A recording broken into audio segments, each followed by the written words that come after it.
Halo anak-anak, ketemu lagi dengan saya Pak Turai SPD, Guru SMA Swasta Pancastia Sintang. Semoga semua kalian dalam keadaan yang sehat. Ini adalah channel YouTube saya, Turai Rai. Peserta didikku yang hebat, saya yakin bahwa kita tentunya akan mengenal dan tidak asing lagi kalau kita bicara tentang desa. Nah, pada bagian ini saya akan menyampaikan secara umum ruang lingkup yang berkaitan dengan ruangan desa.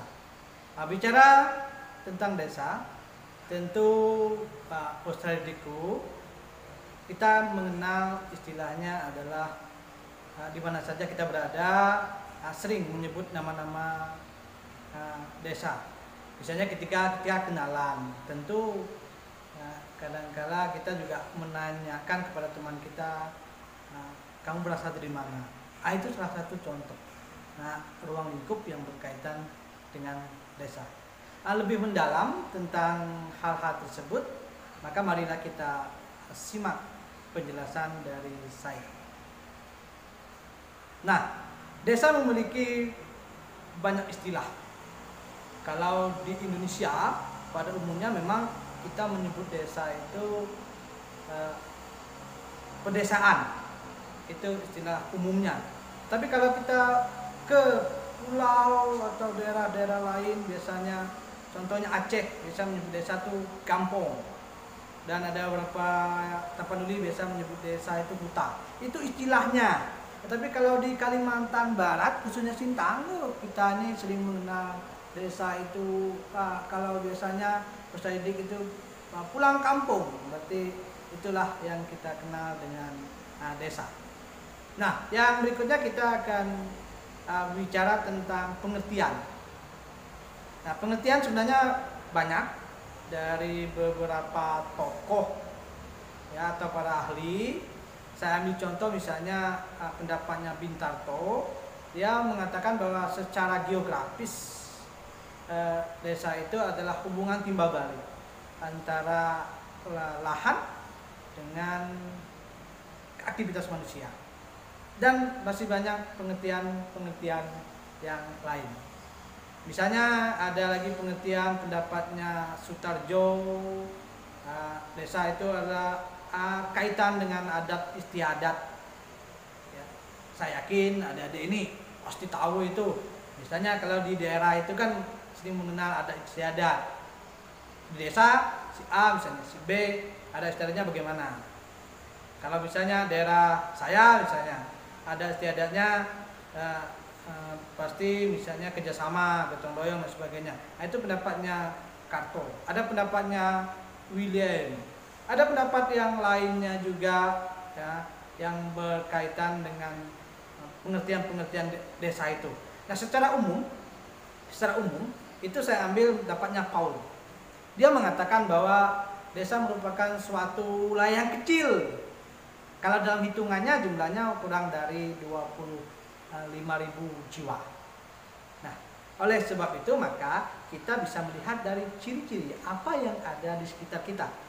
Terutama misalnya ya, yang contohnya kita yang berasal dari desa, saya juga berasal dari desa. Nah, misalnya mempunyai pergaulan hidup yang saling mengenal dalam satu lingkungan itu, karena jumlahnya sedikit, tidak seperti kota, kita sering mengenal. Kemudian berikutnya ada ikatan, perasaan yang ya sama, kebiasaan-kebiasaan tentang perilaku di desa. Cara berusaha juga, rata-rata di desa itu adalah agraris. Berarti kalau begitu sangat mempengaruhi terhadap kondisi alam. Itu yang berkaitan dengan ciri-ciri desa. Nah, setelah bicara tentang ciri desa, kita memiliki karakteristik desa. Kita bisa melihat unsurnya, kita bisa melihat potensinya, kita bisa melihat klasifikasinya. Kalau kita melihat unsur dari desa tersebut, ya, bagian-bagian dari unsur tersebut adalah bagian yang melekat pada desa suatu wilayah. Potensi banyak, ya, pasti senang berwisata di desa. Potensi desa kaitannya dengan wisata masih alami, ya, potensi wisata, lahan yang masih luas, meskipun memang kadang kalau kita melihat, peserta didik sekalian, sekarang ini potensi desa memang sudah terganggu dengan perusahaan-perusahaan yang masuk. Nah, klasifikasi juga seperti itu, bagian-bagian dari desa-desa, dari tempat di mana kita berada. Nah, ciri-ciri tadi, kembali ke awal, kalau kita mengetahui dari ciri khususnya, tadi sudah disampaikan bahwa agraris. Agraris itu luas, pertanian ada pertanian tradisional. Nah, tapi kalau desa berarti tradisional, ya, ada perkebunan, pertanian perkebunan istilahnya, ada peternakan, ya, dan lain sebagainya. Pertanian itu bahasa khususnya, bahasa umumnya kita kenal dengan agraris. Nah, perbandingan lahan itu sudah saya sampaikan. Hubungan antara, ya, warga relatif akrab, ya. Kalau kita melihat misalnya tradisi desa itu sangat kuat. Nah, itu ciri-ciri desa. Nah, kita lanjutkan. Yang berikutnya kita akan bicara tentang bagian unsur tadi, daerah, penduduk, tata kelakuan. Kalau daerah terdapat lahan yang produktif, ya. Bagaimana lahan produktif? Kita lihat lokasinya, luas atau tidak? Luas, ya. Batas wilayahnya seperti apa? Secara geografis, ya, tentu dalam pengaruh di desa tersebut atau batasnya, ya, ada beberapa desa itu, ya, ibaratnya kalau bahasa lain itu adalah melekat pada kebiasaan atau ada istiadat. Tapi sekarang secara administrasi sekarang sudah diatur oleh kelakuan atau pemangku kepentingan, pengurus atau administrasi desa tersebut. Tata kelakuan di desa, kalau kita bandingkan dengan kota memang sedikit berbeda, ya, terutama pada klasifikasi desa-desa yang masih tradisional. Kita lanjutkan. Nah, jumlah penduduknya, persebarannya, mata panjang sudah. Kita lanjutkan lagi. Nah, setiap desa itu mempunyai beberapa pola pergaulan dan kehidupan sehari-hari. Nah, potensi. Nah, potensi desa terdiri dua bagian. Itu keempat dua. Nah, ada fisik, ya, ada non fisik. Kalau fisik, ya, itu terdiri dari tanah. Misalnya ada gambar tanah, misalnya. Nah, ada air, ada iklim, ada ternak, manusia atau biasa penduduk, itu fisiknya. Non fisik terdiri dari masyarakat, aktivitasnya, ya, interaksinya. Itu adalah non fisiknya. Kemudian lembaga-lembaga sosial. Kemudian operator atau pamung desa, biasa kita dengan struktur desa. Nah, klasifikasi desa tadi saya sudah singgung di awal bahwa mohon maaf mungkin ada istilahnya tanda kutip, ya, desa tertinggal. Itu bukan istilahnya tertinggal, tapi desa yang masih tradisional, atau memang desa itu tidak mau dipengaruhi oleh kondisi-kondisi kota. Kemudian desa berkembang, itu namanya ada desa berkembang, prosesnya ada tingkatannya. Kemudian desa maju, biasanya desa maju itu yang sudah di dalam atau di sekitar kota, kawasan dan wilayah kota. Berikutnya, tingkat kemajuan desa dipengaruhi oleh potensi tadi sudah, interaksi sudah, dan lokasi. Tadi sudah saya sampaikan di awal. Lanjut, ya, pembangunan di desa dengan di kota, kita bisa melihat kondisi-kondisi yang ada. Bandingkan sajalah antara misalnya apa yang ada di desa peserta didik masing-masing dengan bisa kita membandingkan desa tetangga, ya, bagaimana kondisi pada fakta di lapangan. Kemudian kalau kita melihat klasifikasi secara berdasarkan perkembangannya, desa itu terbagi dua bagian.